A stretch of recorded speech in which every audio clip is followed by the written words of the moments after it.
Good morning, Trent. Morning. I think I made you host, so That's what it says. you should have full control. I've got nothing to share, so we're all right there. You have plenty to share. Well, thank you for joining us. Trent, would you like to introduce yourself? I am Trent Keenan out of Las Vegas, Nevada. I 25 years in the land surveying profession, just recently, and I'm a past president of the Nevada Association of Land Surveyors, current board member of Nevada Association of Land Surveyors, editor of the Nevada Traverse here in Nevada, and moderator, kind of founder of Mentoring Mondays for the land surveying profession. So thanks for joining us. The theme for today is It Hurts Here, so hopefully you have some good things to share. We'll just we'll do I kind of lead it off, and then we can just kind of have a little round table discussion. I guess probably is going to be the best format for maybe what I end up talking about. So perfect. I'm going to take myself off a video and let them focus entirely on you. So, morning, everybody. Again, my name is Trent Keenan, and the topic of today was It Hurts When. And my topic I picked is it hurts when we don't mentor the next generation. Falls in line with Mentoring Mondays and everything else we do. So happened to find a quick little article that did some research, and it says millennial employees are desperately seeking guidance in the workplace, and 79% see mentoring as a critical to career success, according to the Huffington Post.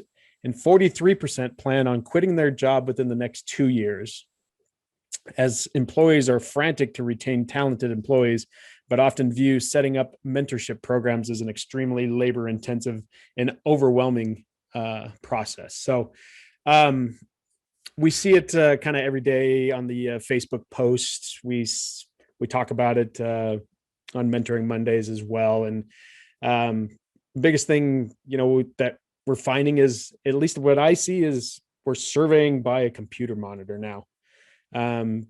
We've progressed these guys in the field as the seasoned surveyors, as we all like to call them, enter into the office and start drafting and that kind of stuff. We've lost all of that institutional knowledge in the field, and so now we have what has been termed on the geoholics the apprentice operators, right? And so they're just pressing buttons, they're collecting the data for us, and we're having to survey by a computer monitor. And I think that's probably what's going to really end up hurting us ultimately for a while, until we can kind of get some of that squared away. But you see it on the Facebook groups, you see it all the time, where guys, there's tons of articles written about it, books written about it, and we call it the pincushion effect. And I think that's primarily because we've talked about it a few times, that guys are just going to a coordinate value that's been calced by a guy in the office. They go to that coordinate value, they don't find anything, and they set another corner. Well, if you follow some of those Facebook posts, you'll see that the same company has 2 points at the same corner 3/10 apart. And how is that even possible? Unless you've just got these appliance operators going to a coordinate value, not finding anything, and saying, well, this is where my coordinate value puts me, and I got to set a corner, and so that's what I'm going to do. By not mentoring the younger generation and applying certain things, and not having that years of experience in the field, that's what we're ending up with. I don't necessarily always believe that I survey better than you mentality. I think it's coming down to this coordinate value stakeout process that we're finding. So that's one of the biggest hurdles, I think, from not mentoring the next generation. And so ultimately, like, as how can we kind of set up a mentoring program within our own companies? And not all Not all managers and leaders are good mentors. Mentors are an added perk and shared between two people if the stars align, meaning it takes a knowledgeable mentor and a willing mentee to make a relationship work. Just because their working relationship does not mean knowledge or the willingness exists. There needs to be the right balance. So if you're the boss, managing others is a great responsibility. Much like a child seeks praise for their accomplishments and support, they learn new things, and employees are really no different than what they seek every day. They all want that pat on the back that they're doing good. And so we as bosses or leaders or seasoned surveyors really need to get out in the field and spend a day a week if that's what it's going to take. I know we're all extremely busy, but we need to get out there, spend a day in the field with the guys on a particular project that might have issues, and walk them through some stuff and give them that day a week of help to kind of get through and learn something every day rather than just pressing some buttons and going to a coordinate value. So those are some of the things that we talk about on Mentoring Mondays. And I kind of wanted just I don't know if Kent, you got time to kind of chat in here, or you got stuff going today? Yeah, can you hear me? Yep, you're good. Yeah, no, I think you touched on all the important parts there for sure, Trent. And yeah, I honestly don't think we talk about mentoring enough. I mean, it's something that it's something we have to drive home like consistently. It has to be a consistent thing. And I think one of the most important things you just mentioned is the mentor-mentee relationship. Yep. And how the two people involved in that relationship, I mean, they have to be able to communicate, and not everybody communicates the same, I guess, is where I'm going with that. And that relationship has to function. And here's a really good example. I had a guy reach out to me via Facebook, of all things, and he's like, Kent, I heard you on the podcast, I've seen your name around, blah, blah, blah. I'd like for you to be my mentor. And first of all, I was flattered, I was humbled. I was like, wow, this is amazing. This is such a huge opportunity, and I really got to take it seriously. So he's in Arizona, of course. So we met, we had a couple of beers and got to know each other a little bit. And in that case, fortunately, it's like, oh my gosh, I can work with this person. This is going to be an awesome relationship. But before I committed to being his mentor per se, I wanted to take time to get to know him a little bit. And I think that is the very first step, and that's the first step that has to be taken with any mentor-mentee relationship. And it's fine. Like if you're mentoring somebody and you find out that maybe you guys don't connect for whatever reason, it's fine to say, this probably isn't the best fit, but let's find somebody else for you. Don't do the whole square peg round hole thing, because it's not going to be beneficial to anybody. So that's the only other thing I would add. And just, I can't stress enough, just like Trent has said, the importance of mentoring these days, especially surveying is a totally different animal. And there is a certain amount that can be learned in the classroom, but it's something that you have to do, and you have to do it under the guidance of, ideally somebody who's been doing it a lot longer than you have. But those guys, guys like Trent, he's been doing it for 25 years. Myself, I've been doing it for 30 years. And I mean, I'm 53 years old, and I still consider myself young in the profession, which is, really, really bizarre to think about. But it's our responsibility to, pay it forward, as they say, give back to the profession. Because if we don't, we're going to have a whole generation, multiple generations of, like Trent said, appliance operators. They just don't know. And you got to think about it that way. These guys that we're sending out in the field to collect data, to stake points, what have you, they don't know what they don't know. Exactly. It's really that simple. And if we're not telling them, you can't blame mistakes that they make on them if we're not telling them, what to look for, how to do it, things to look out for. So we have a huge responsibility as experienced or senior surveyors. That's right. Pass on knowledge to the next generation. You talked about it a few times on a couple of episodes too, where you've had a surveyor set a nail and tag in a transformer, right? And how does that even happen? A transformer, the metal box of a transformer. It's like, That was crazy. yeah. So Yeah. that's those are the things that by us I guess advancing our guys faster than what they really should be because Yeah. they can press a button. They don't know Yeah. that you shouldn't set a nail and tag in the top of a metal box of a transformer bed. So the advancement of, and we have to understand that these guys are our eyes and ears in the field. For us LSs, I mean, a lot of these bigger companies, we don't necessarily all make it out to the field. So we're relying on them. And as we are quote unquote diluting the water and just allowing these guys to collect data, we're going to run into bigger and bigger problems like that, where you can't pick up all of those details on a computer monitor because you did a drone flight. So it's really important to really train the guys. I know it's that younger generation. It's all about immediate gratification, and they want to move up the ladder quick. But in this profession, it takes a lot of self-study, a lot of mentoring, a lot of learning that you necessarily can't just take somebody who's pushed buttons for 6 months and all of a sudden make them a chief because they can collect some data. That's a lot of I think the issues we have going on right now in the profession. So I did have a question for you, yeah, Trent. Yeah, go for it.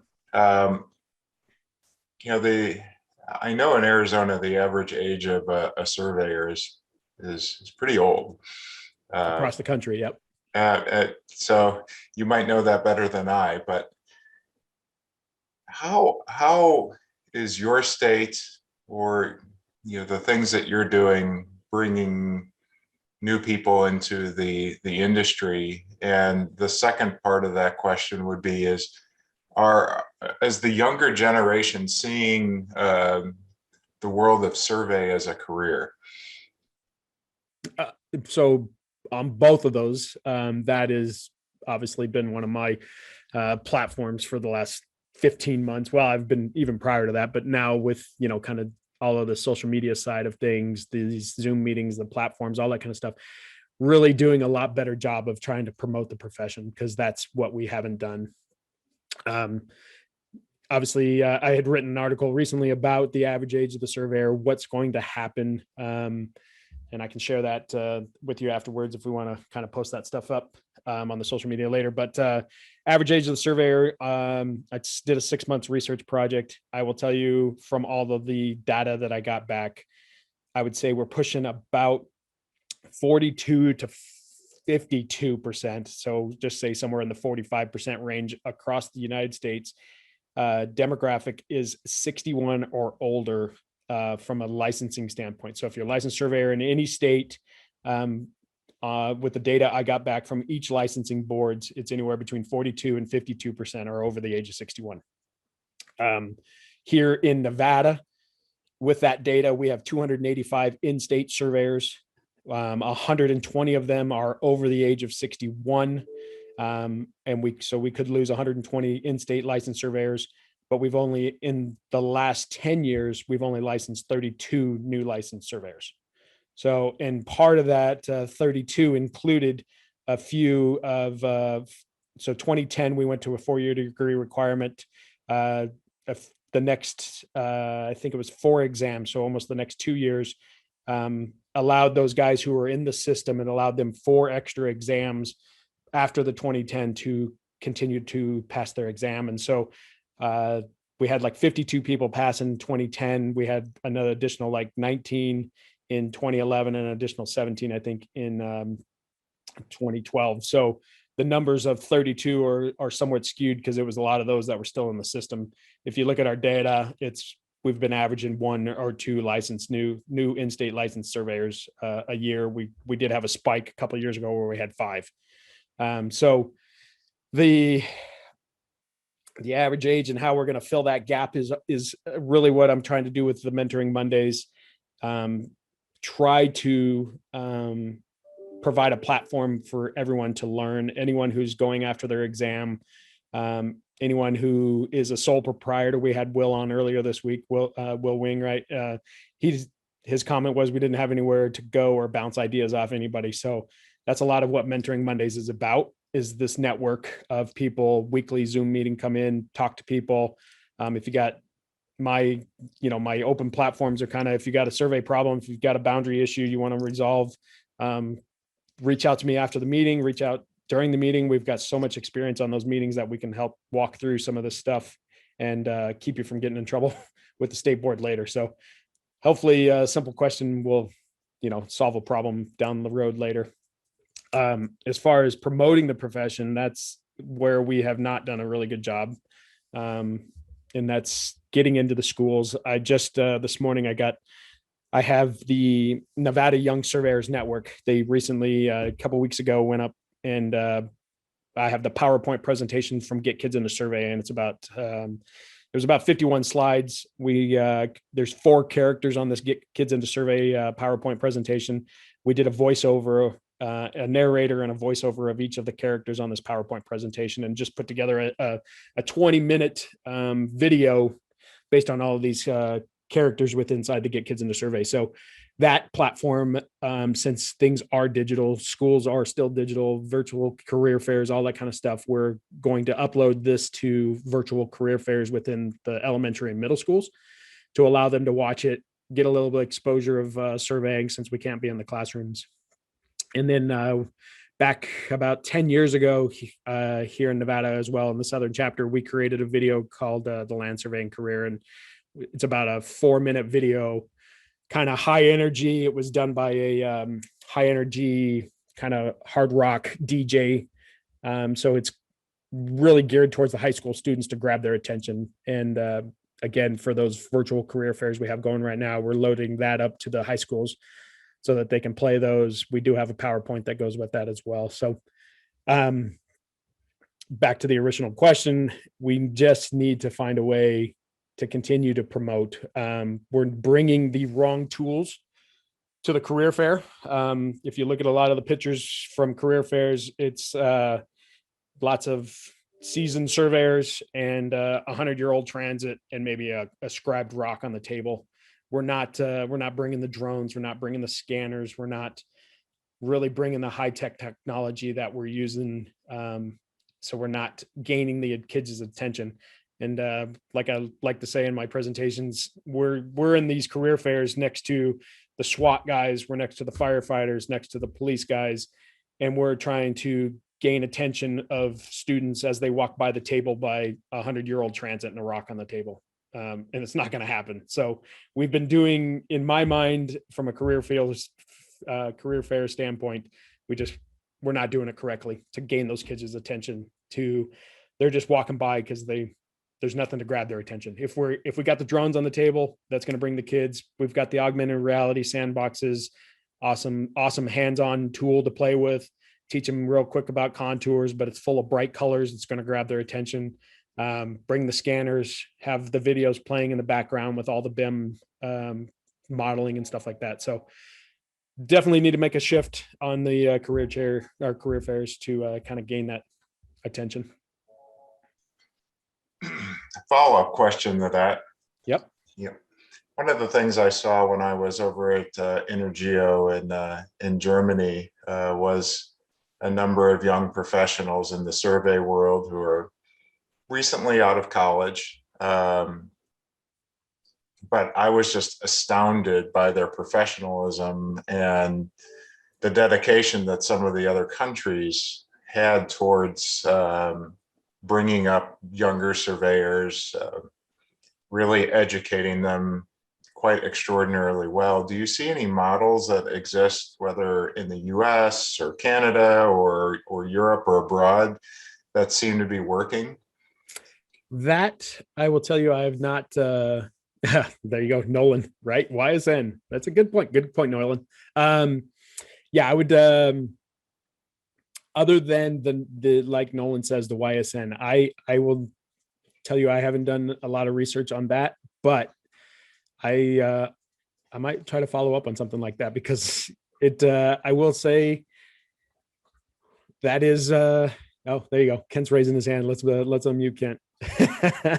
He's got something to add to that. Yeah, the only thing, I don't know. I mean, Trent, I think you'll probably agree with this. It seems like a lot of other countries, like the European countries, are further ahead in a lot of ways than we are here, as far as providing education opportunities for land surveyors. And quite honestly, I think the land surveying profession in some of these other countries is held to a higher regard than it is here in the States. And I know, like in the UK, they have, I think it's just simply called the survey school. And it's almost like a survey, I don't want to say a boot camp, but it's that type of thing. And I think it might be a 2-year program, if I remember right. I'd have to circle back on it. But so I think there are some things happening in other countries that we here in the United States could, take a good hard look at, and maybe learn from, and maybe incorporate over here. But other than that, I'm going backwards here just a little bit, but there was one alarming statistic that I remember you sharing with me, and it had to do with the state of Kentucky and the number of young surveyors. What was the number? Like, how many under like 30 or 35 years old? It was like, it still like boggles my mind. Yeah, I think it wasn't there one? Wasn't it? I think Nolan can probably throw it in the chat, but I believe it's one person four under the age of 35. But is it only one in state? Is that correct, Nolan? There was something, yeah, it's super alarming. And it was pretty much that stat on all of the data that I did receive back from licensing boards. I reached out to all 50 licensing boards, and I got data back from about 22 of them. And I've got about 8 matching data sets, but it was averaging probably 1 or 2 under the age of 35. There was probably, 15, maybe under the age of 40. And, in that stuff. But as just to go back to your stuff real quick, Larry, I do agree with Kent that in other countries, I think there is a higher regards to surveying than there is in the United States. And it goes back to that promoting the profession and the lack thereof that we've done over the years.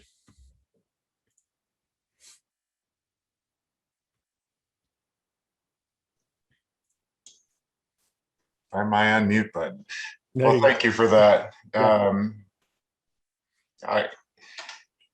I would honestly like to know, as professionals, in this industry, what is it that we could do that would help more? It sounds like the mentoring thing is huge. I mean, I completely agree with you, because that's a big component of what I find interesting in the geospatial world, is working with GIS students to come out with some form of understanding of what primary data collection looks like. By the same token, we have the 7-state conference coming up this weekend, and there's a lot of people attending. 1,100. Yeah, but it's it seems like it's another huge opportunity to bring awareness to the field, through whatever mechanism is possible. So maybe you could speak to your thoughts on ideas on how we could raise awareness that this is a viable career path, and here's where in your state you might be able to find or learn more.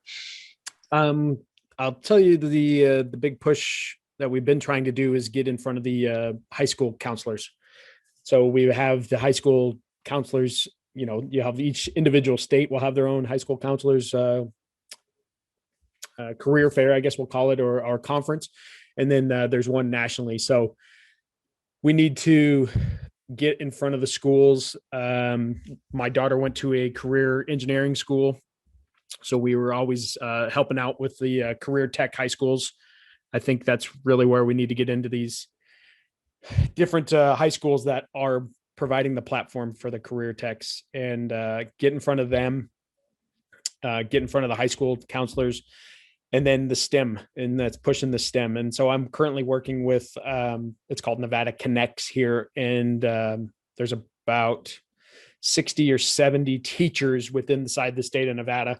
And they are putting together kind of a program and a presentation where we have a teacher paired with a professional within a STEM career that we're working together. Like I'll work together with a physics teacher out of Reno, and we're going to come up with a presentation that she can provide to her kids to show that there is careers in STEM, and that there's careers within the state of Nevada or within the country, all in the STEM-based program. And so it's continuing to push STEM.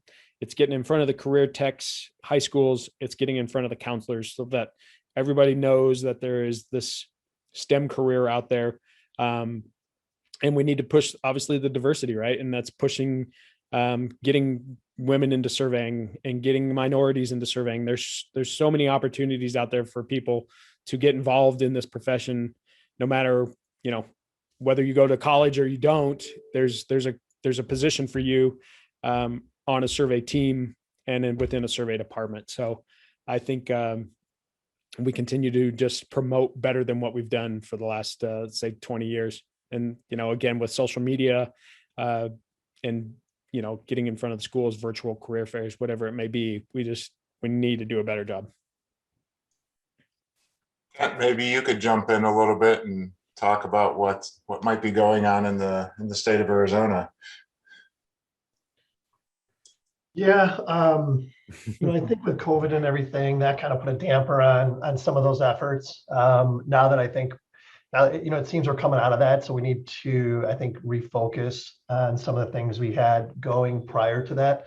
With like United Surveyors of Arizona, we were working with the Boy Scouts, for example, and administering the survey merit badge with the local Boy Scout association, and that badge had not been offered for like almost 30 years before we jumped in and picked it up about 2 years ago. So there's little things like that we can definitely do. Again, with COVID, that didn't happen this last year. But I will say this, on a positive note, it seems like there are more online surveying education opportunities, whether that be, I know like Oklahoma State University has one. I think Great Basin maybe has an online program, and there's probably a number of other ones. New Mexico State. Yep. New Mexico State. Yeah. And of course, I'm not sure if Trent mentioned it, she probably did, but Get Kids Into Survey. That's a really great movement for like the younger kids, like elementary age kids. And my only thing is that I think there should be a plan in place after that. What happens after, the Get Kids Into Survey movement gets these young kids interested in the program? What happens at the middle school level? What happens at the high school level to keep that interest alive? I think that's something that we could take another look at. And the other thing I want to say is, I sing Trent's praises probably every single day. If we could figure out a way to clone this guy, he is more passionate than anybody I know about promoting the professional land surveying. So kudos to you, Trent. And, anything that I or we can do to help you out, let us know. Yeah. So a step further with that too, as well. Surveyor said Tim Birch and Peter were on last week, and they talk about not only are we having the issues with just regular survey personnel and getting the profession right, we're gonna have issues on the education side and getting the teachers with all of this education requirements, whether it's a 2-year or 4-year degree. But not only do we need regular licensed surveyors, we need professors to teach the programs, and that's again where we're gonna need to kind of promote and find a way to get the teachers involved as well to continue teaching the kids that we've been trying to get into the profession. We're going to need those teachers and educators to teach them. So not only do we need every field personnel, office personnel, survey mappers, you name it, we need educators as well. So that's another valid point that needs to be brought up, I think.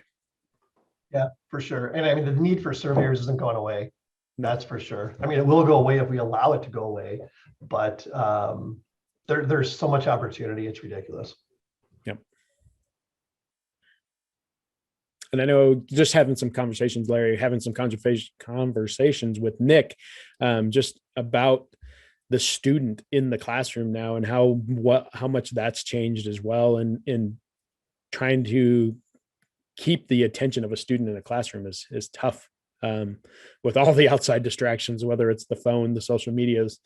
any of that kind of problem. I know from a student or educator standpoint, how much you guys have gone through the changes in the last, say, 10 or 20 years. It's unbelievable. I would concur with that. I mean, part of the challenge is we're so focused on certain metrics, and I think, yeah, if I can get on my soapbox for a little bit, I think education has become less about thinking and more about acting and doing. And it's very hard to teach thinking, because it really takes time, and it takes effort, and it takes involvement. And, frankly, I like thinkers. I don't care what you learn educationally, what a degree says. If you could think, I could teach you. And those are the kind of people that I know that it doesn't matter what you put in front of them. They're going to learn something. They're going to be involved. They're going to ask hard questions, and they're going to know what they don't know. One of the things I'm sure you're aware of in mentoring is you have to, the person you're mentoring has to be willing to know what they don't know. Yeah. And not afraid to ask questions. And setting up that environment in a mentorship relationship is awesome. How you're approachable. Is that person teaching in a way that creates the appropriate environment? So yeah, I'm completely with you on that. Yep. Let's go. Well, we're running up a little past our time, and I just really want to thank you for spending the time with us today to share your thoughts. I'd love to see that report that that you put together. I think, if there's anything any of us could do to help raise awareness, we're about that. So I will get it to you. It's on our Nevada web. Let me, it's actually here. I'll throw it in the chat so everybody can grab it right now, where the copy of the article is. And then it's the edition is 47.4, and I'll put that in the chat as well, because I understand the link just takes you to all of our archived Nevada traverses, but 47.4 is cover of, because it says future into surveying on it. So inside there is the article that I wrote. And you'll notice one of the things that points out is pretty much every bar graph in there is on a downward trend. So that's always an alarming thing. yeah. Well, thanks, Kent. We'll definitely see if we could raise some awareness to that. Kent, any last words before we pop out? Nope. Great job, Trent, as always. And thanks for taking the time to be here with us this morning. I know you got a lot going on yourself, but like I say, you always make time to promote the profession. So kudos to you, and thanks again. Hopefully we see everybody Saturday starting at the conference. That's going to happen. You bet. Love it. All right, folks. Thanks, Have a great day. We'll see you all tomorrow. All right. Thanks, Larry. Bye-bye.